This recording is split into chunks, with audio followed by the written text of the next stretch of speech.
Hi, it's the end of March and I have got so many books to talk about. I can't believe how many books that I read in the second half of March. I started off with Hunchback by Sawa Ichikawa, which is on the International Booker Prize list. And it's about Shaka, who's got a congenital muscle disorder. She uses a wheelchair, she's in a ventilator, she's in a care home. She also is a contributor to an erotic website. And it's to do with disability, and she makes an indecent proposal to her carer, who reveals that he has been following her website, even though it was under an assumed name. He realised that it was her that was doing them. So it's a read that shows that, disabilities shouldn't stop you doing anything, that you are still human, and that's what a lot of people tend to forget. They just see the disability and not the person. Then I read Julia Kelly's The Fisherman's Gift, set in 1900 on a small fishing village in Scotland, Skerry Sands, and a young boy washes up on shore, which brings back memories for the village, because years before, the school teacher Dorothy, her son was lost at sea. Her son was washed away. He died. He drowned. And she takes in this lad who's washed up on the shore. He is the same age as her son was when he was lost. And so it's all sorts of memories that are awoken.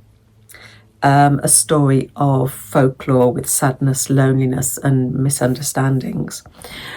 Then I read one that was on the Yoto Carnegie list, and this was Louder Than Hunger by John Shue, which is a novel in verse, and it's a very powerful and emotional novel, this one. It's about a young lad, Jake, who's got an eating disorder, and it deals with his emotions, and it's very raw at times. And I don't think I've ever seen a book written about eating disorders for boys. That's wrong, about teenage boys with eating disorders. And I think this is a book that would open dialogues for boys, because it's not just girls that suffer from eating disorders, and you sort of tend to forget that boys do. Then I read Scenes from a Tragedy by Carol Haley, and this is a thriller that from the beginning you feeling who's responsible, but you don't know why, and this is what draws you on. You need to understand the motivation. And as a character study, it is absolutely excellent. You've got a mix of articles and interviews and a first-person point of view. Our main character, Carl, is a journalist, and she's struggling to find a job. But then a plane crashes into a mountain in the Lake District, and there are only two people on board, one of whom was her ex-boyfriend. Oh, well, like I say, he's an ex-boyfriend. They were on and off, and they were sort of always on off at the moment, waiting to be on again. But he was killed along with the other pilot, Danny. There are only two people, so she investigates this because it's all to do with ghost flights. I don't know whether it's something that still goes on, where airliners have to keep their spaces open in other airports. They have to keep sending planes over, whether there's passengers on them or not. So it's ghost flights. And she interviews Danny's wife, Grace, and his sister, Izzy. And you get two different versions of the same events. And it's a fascinating book. You're totally invested in finding out why the plane crashed. Then I read one of my translations, 1,000 Blues, and this is sort of set in the future, when human jockeys have been replaced by robots, because they're much lighter, and so that you don't have to worry about a jockey falling off and injuring himself, the robots, they just break. But and because they're so much lighter, the horses go faster and faster and faster. And you've got the horse today. She's called Today, the horse, and she's destined to be euthanized, to be put down. But these two girls want to let her run one race, and it's going to be the slowest race of her life. And her robot jockey, Collie, he urges them on, and it is a lovely story. It's telling us to slow down and enjoy life, not let it rush past you. Then the Women's Prize for Fiction, I read on there from their long list, I read The Artist by Lucy Steeds, set in 1920s Provence, told in two perspectives, and it is such a sensual novel. It's a novel you can taste and smell. Joseph, a British journalist, he's contacted a reclusive artist, Edward Tata, for an interview, and he's surprised when he gets a response. And he arrives there, and Etty, Tata's niece, is the second point of view that we've got. We've got Joseph's and Etty's, and she's spent her whole life being Tata's housemaid. She cooks, she cleans, but she also makes sure that everything is perfect for him to paint. She's quiet, she's invisible, and there are secrets, this description of art, there's secrets, and Joseph wonders who he should be interviewing, really, Tata or Etty. Beautiful, beautiful novel. I really hope that gets on the shortlist. Then another one from the Women's Prize for Fiction was The Ministry of Time by Kalyan Bradley. And I had such fun with this one. It's got a bit of everything: sci-fi, historical, romance, mystery. Set in the future, the ministry are using time travel to extract people from history, to bring them back to the present as expats. And so you have these people who are employed to be bridges for these expats to help them acclimatise from their life to the present day. And our unnamed narrator, she is the bridge for Commander Graham Gore, who is from 1847. He was on Franklin's doomed Arctic expedition. And it is funny at times as he's struggling to acclimatise modern sensibilities against his own. You've got other expats as well who are wonderful characters. There's a bit of romance and a twist I never expected, but I had fun with that one. Whether it'll make a shortlist or not, I don't know. I don't think it will, but it'd be nice but if it did, it's a fun read. Then I read another from the Otto Carnegie, and this was The Final Year by Matt Goodfellow.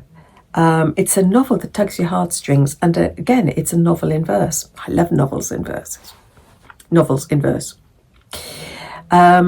You've got Nate, who's in the final year of primary school, and for the first year ever in his final year, he is separated from his best friend, PS.